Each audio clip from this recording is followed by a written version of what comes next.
This podcast is sponsored by nobody. Hey dudes, this is Betsy Baker, Linda from The Evil Dead, and you're listening to Tommy Throwback Kovac on Splat from the Past.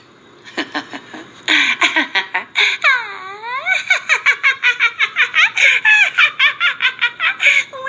gonna get you.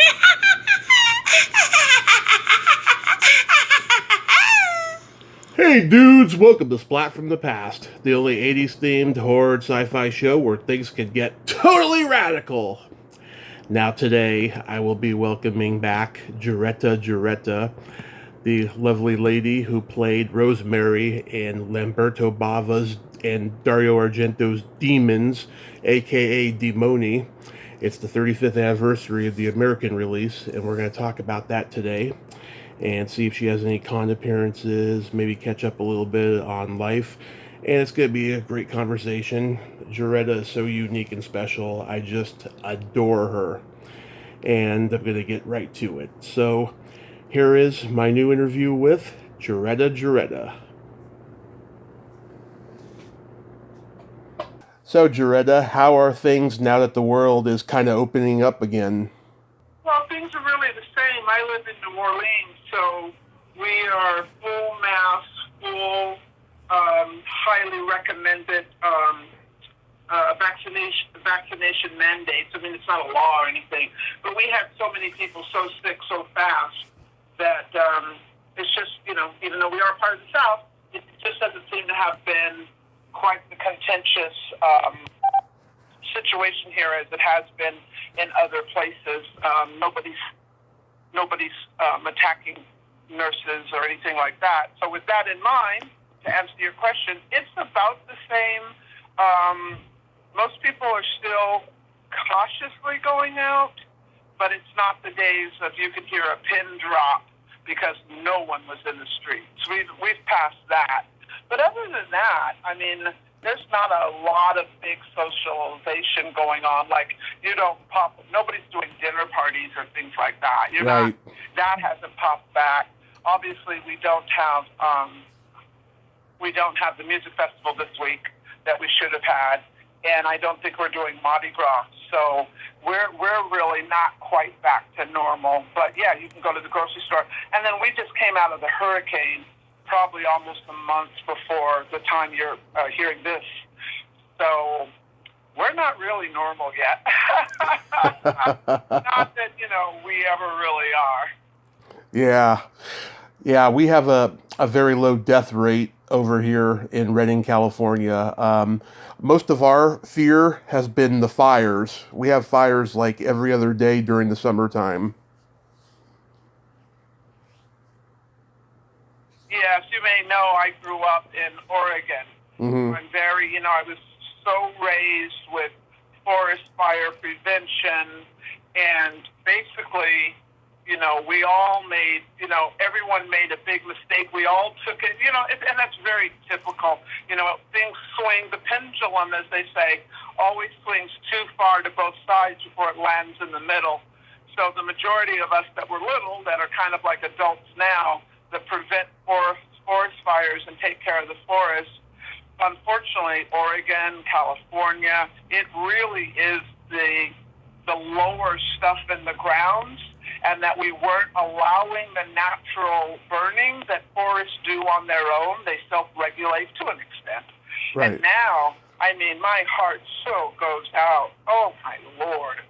California and Oregon and any other place I'm not naming, because, between drowning, fire, or hurricanes, I mean, is there anything worse other than demons in a cinema? I can't think of anything worse. Maybe an anthrax. There really is that. Yeah, maybe an anthrax outbreak. That could be worse. Yeah, only because that kind of thing, you putz up and boil up, right? For a while, like what does happen? Do you die in a moment, or is it one of those horrible chemical burns and you last a long time? I think you die in the moment, if I'm not mistaken. Well, there you go. That's better than a fire. Yeah. You could be burnt to like bacon dead on the outside, smoldering on the inside, it's not dead. I mean, you know, Yeah. I have yet to drown, but I have heard it's pretty bad because the natural instinct is to keep trying to breathe. Right. it's crazy, but Well, you know, all joking aside, and obviously we're making light of tragedy to try and lighten these situations for everyone listening and anyone who's lost a family member or friend or anything. We're not making light of that. exactly. This is the last 2 years have been like, you know, biblical or whatever other book, like plague history. It's so bad. And we were really hit. I don't know if you're aware of it, but New Orleans was one of the first cities that it really hit publicly, because I went to the last Mardi Gras parade, which is the Zulu parade, Right. and it tends to be audience is everyone, but the people on the floats, it tends to be people of African descent, people of color, or Black Americans, as you will. And within 2 weeks, there was just a horrible outrage of deaths of the elderly people that were on the floats. And I was right in it. I don't normally do parades and stuff because I'm like, you know what? I'm from Oregon. I'm not really from here. I act like I'm from here. And Right. But that year, I actually went. I was elbow to elbow, jaw to jaw. I was the gumbo on the street.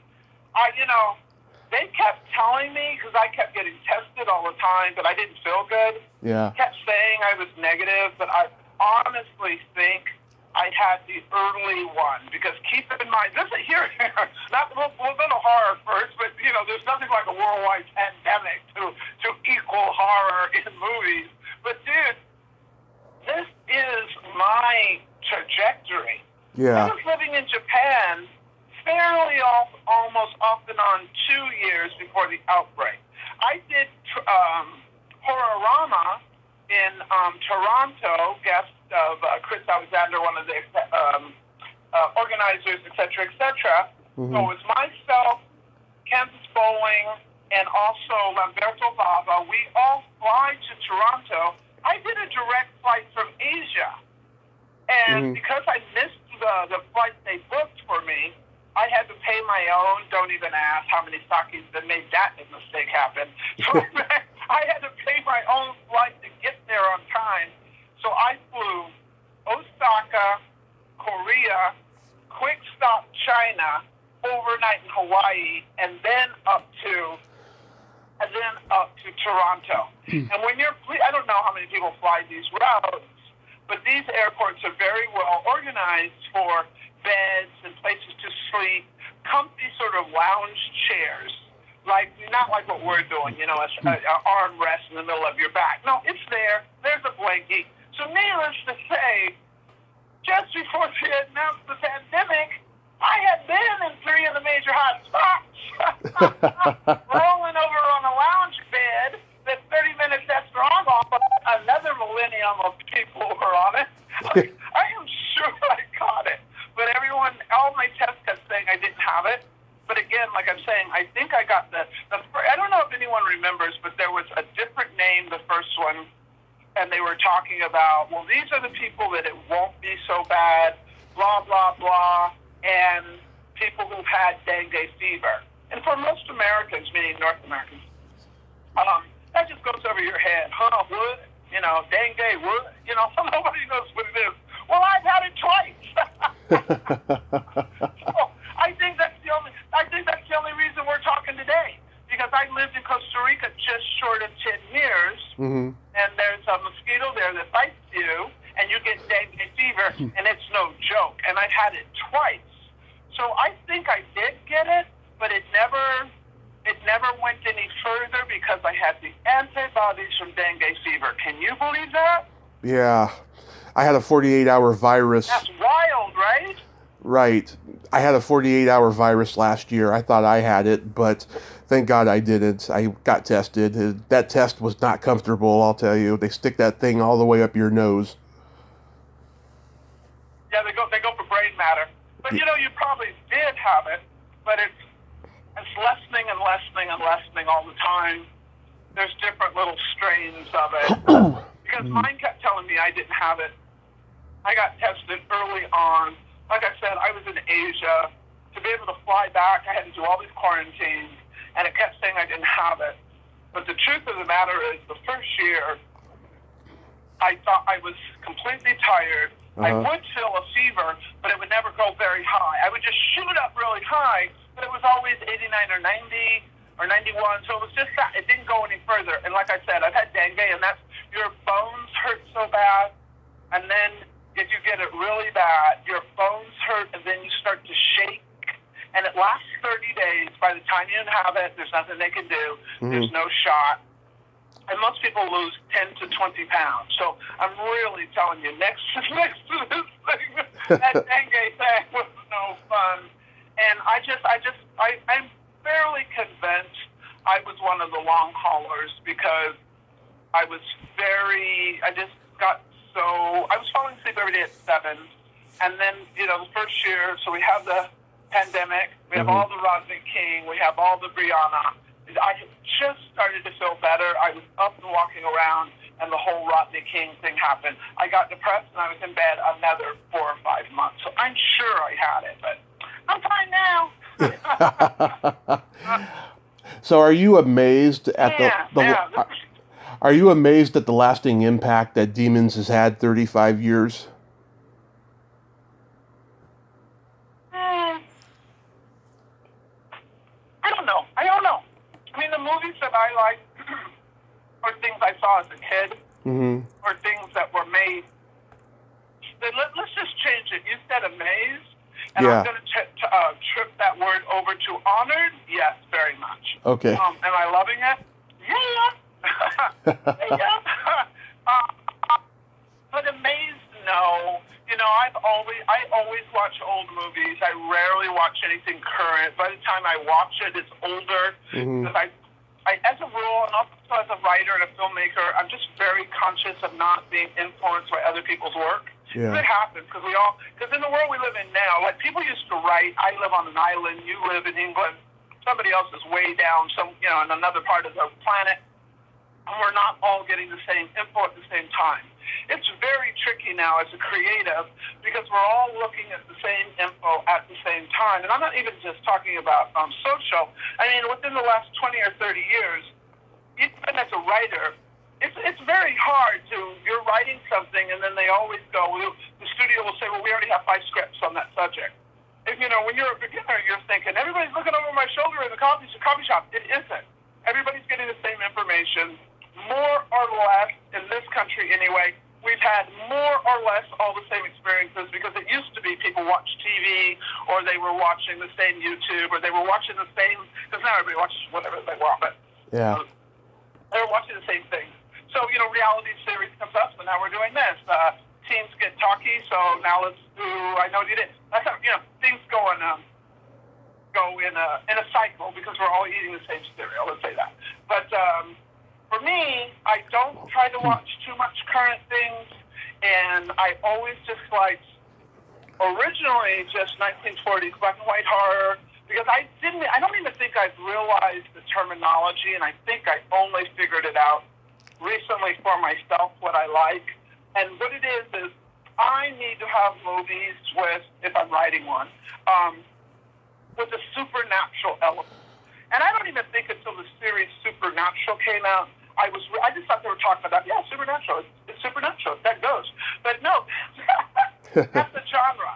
Because there's slasher, there's this, there's that, there's, torture porn, whatever, all of, ghosts, the monster movies, Alien, we go on and on. But somehow the elements of the good side and the bad side, and it's probably because, certain forms of concepts of religion is dying away, so those aren't the things that, go bump in the night to us anymore.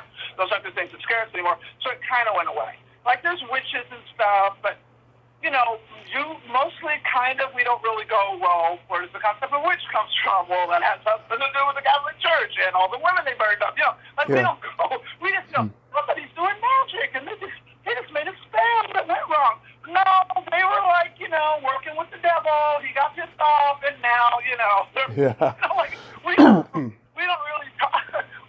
talk about the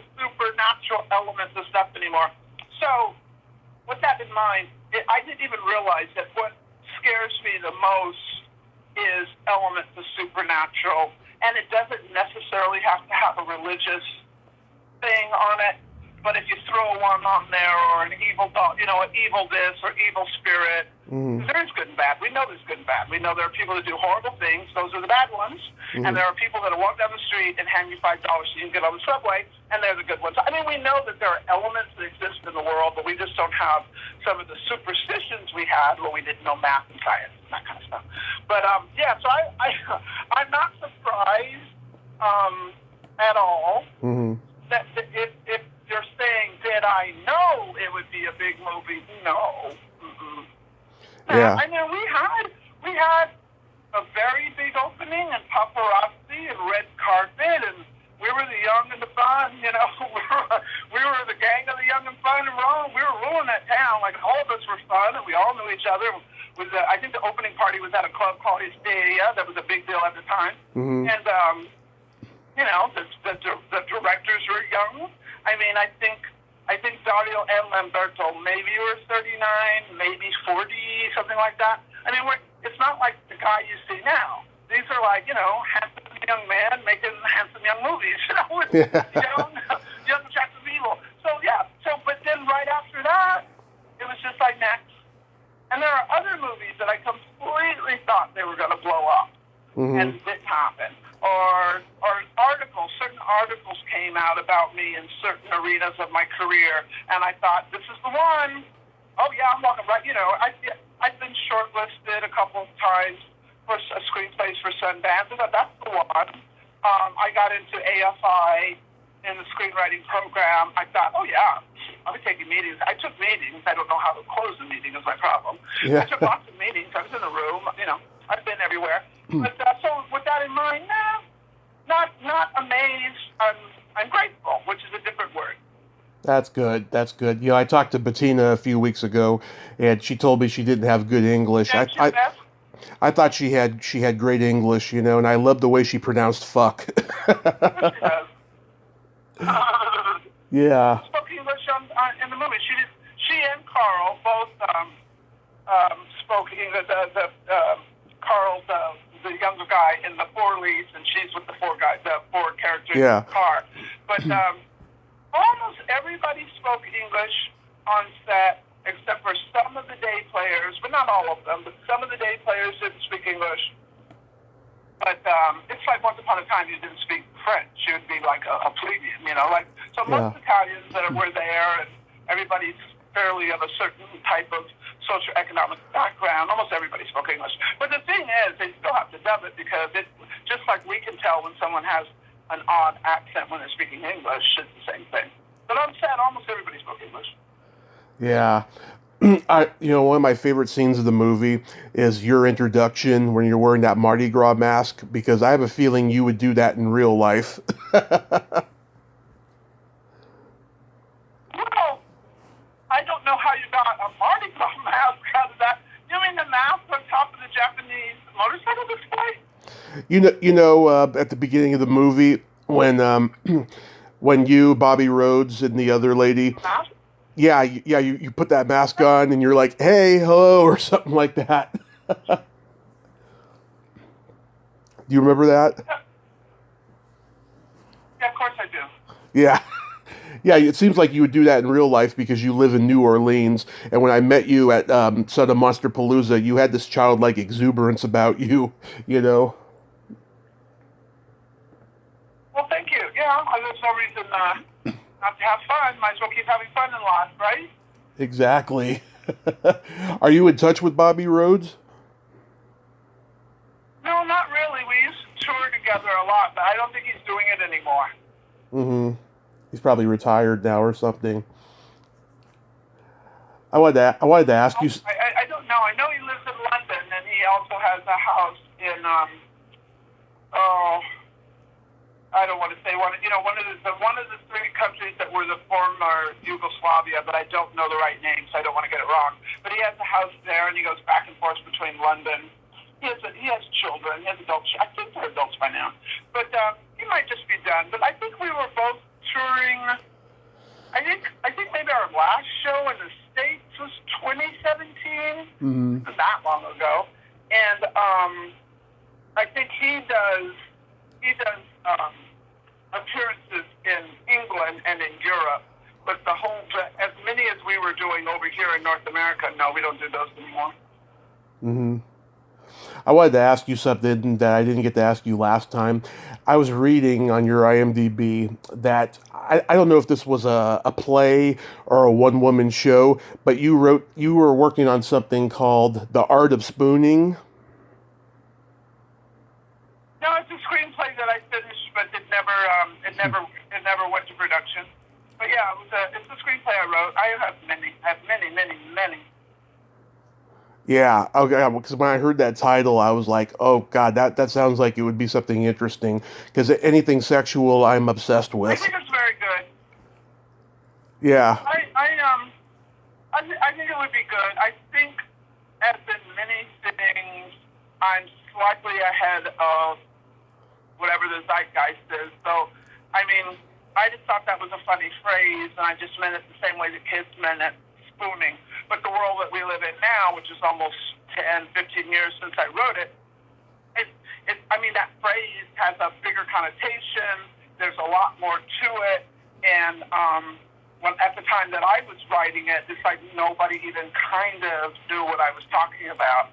And it wasn't like I'm making some expose on alt lifestyle or anything, but it's spooning. Like, when you get together and you hug during the night versus something else all during the night.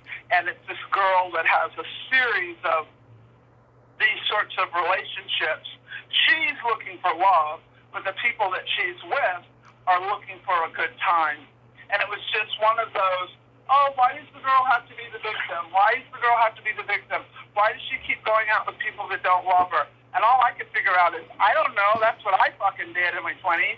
Like, I'm right. I'm just writing what really happens, not everybody's the heroine. Not everybody figures it out. Not everybody the first kiss and they married. Give me a break. And most people, even if they say it's a one-night stand, nobody likes to have somebody not call them back unless they already knew they were ugly. So I'm not saying like, every time a woman has sex with you, she wants to marry you.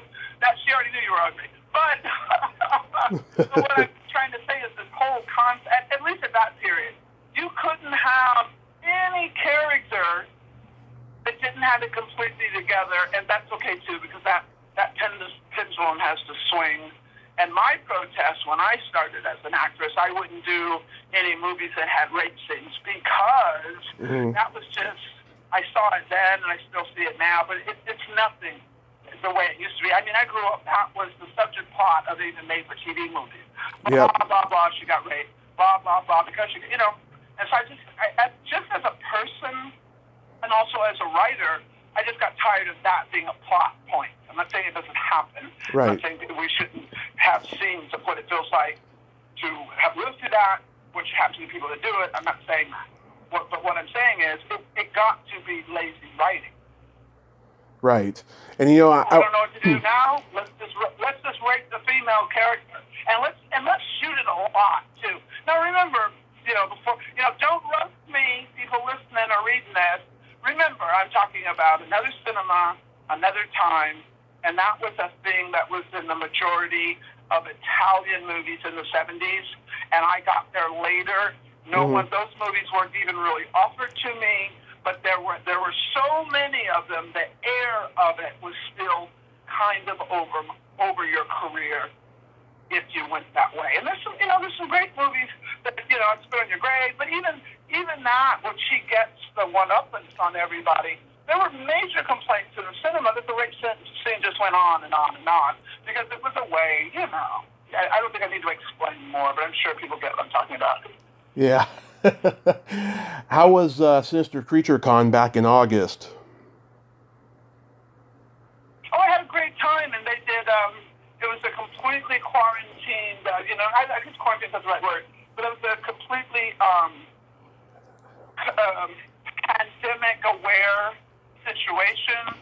So all of the attendees were masked up, everybody that worked there masked up, the space between booths was more than enough, and it had a great turnout because remember, nobody knew, and that was my first con this year because almost all of them I was signed up for got canceled. Right. So it has been a very interesting year, but it gave me a lot of time to write and work on my screenplays, and that's always good. Oh, that's good. Yeah, I talked to Marlon Taylor the other day. He told me he enjoyed going as well. Yeah, I wanted to go, but I just couldn't. My mom had just had surgery, so I had to watch her and stuff. Yeah, hopefully. Yeah, it's important. Cons and fests come and go. Yeah, hopefully I'll get to see you at a con again, and my selfie won't get deleted this time. I was so mad when that happened. Oh my God, I get back to the hotel room. I didn't even know it was deleted until I got there. And I know who did it too. Who, me? No, there was a... I've been known to erase the photo I don't want to show. No. So I went to Marky Ramone's table, and he had this handler who was, flamboyantly gay, and he was trying to adjust the picture of my phone. And Not that there's anything wrong with it. no, not that there's anything wrong with it, but he was just, being a total girl, saying, "Oh my God, your screen is, not good. I have to fix it," and he fixed it, and he deleted the selfie. I just know it was him.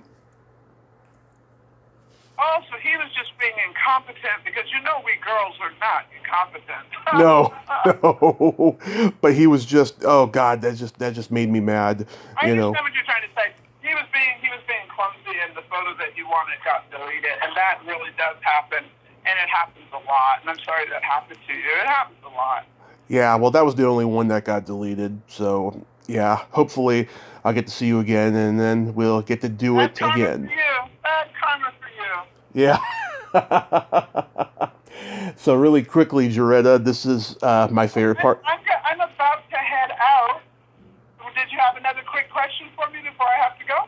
Oh, really quickly, I wanted to play my secret silly game. So this is a series of silly slumber party questions. Okay. And how this works is... About the movie slumber party or real slumber party? It's like a real slumber party. So... Okay, good. I'm no good with trivia. Okay, go. Shoot. Okay, so how this works is I ask you the question, you answer it, and then you ask me that same question and I answer it. Okay? Geretta, are you ticklish? Yes. Are you ticklish? Yes, very ticklish. I've been known to hit people in the groin. I'm so ticklish. What's your favorite part of the body? It could be anything. Sense of smell. Hey, what's your favorite part of the body? And it could be anything. The belly button. Back to the ticklish. Yep. What color are your toenails painted? Let's see.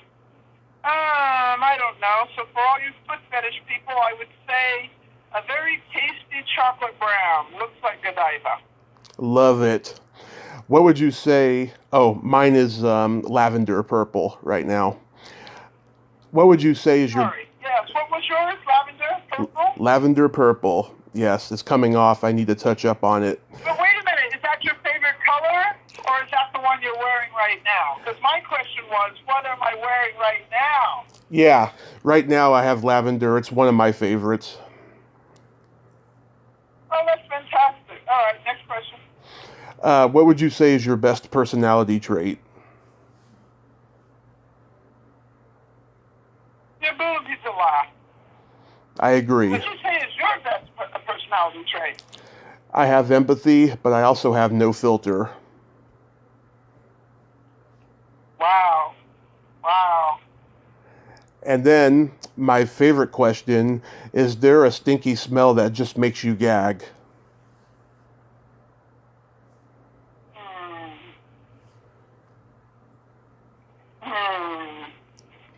Let me keep thinking.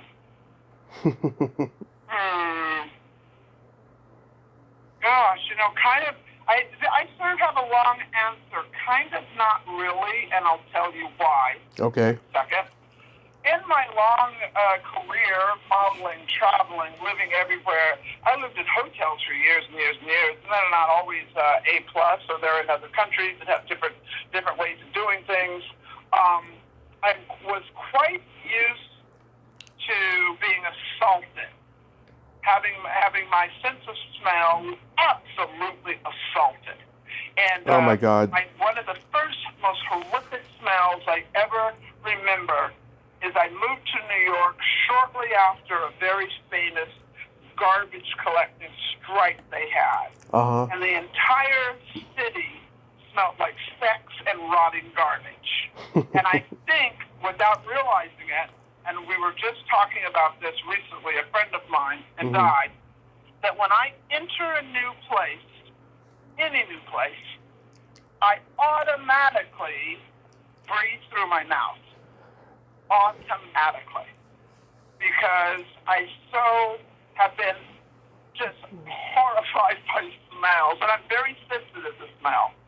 Right. And I'm sure somebody's going to write in. I don't think so, because when I saw her, she was sweaty.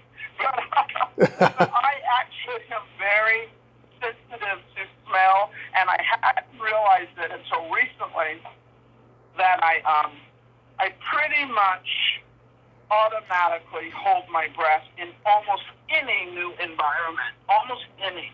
Now, in addition to that, I'm not particularly squeamish. I don't like icky things, but I'm not squeamish. You know, if I like somebody, they're sick, I can take care of them. I don't want to pick up vomit, but I can. You know, I like to clean house. It means I've certainly cleaned a dirty toilet or two. You know, I'm not particularly squeamish.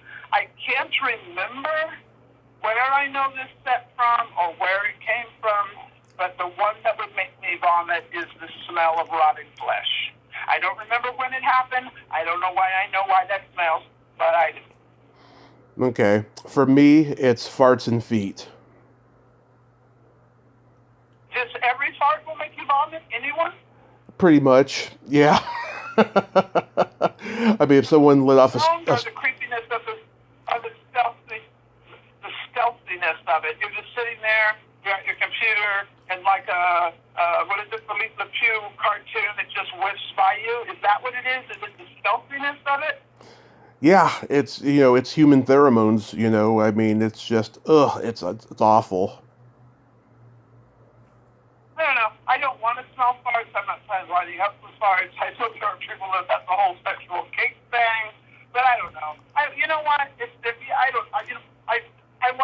I wiped my cousin's butt. That's another one. Like, I don't want to smell poop. Yeah. I'm trying to smell poop. I do not think there should be a fart or a poop perfume to make me vomit.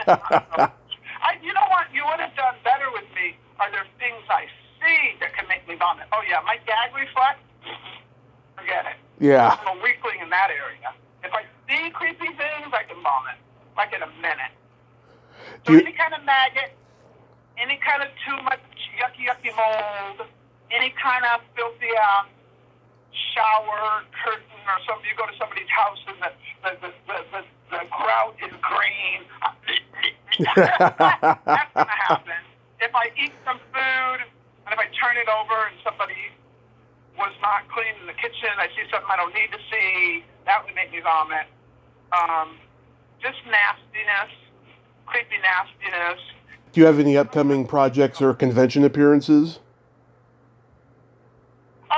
For this year, everything is still up in the air as far as conventions, because I'm working very, very hard on trying to finish up the pre-funding of my feature film that I'm working on for next year.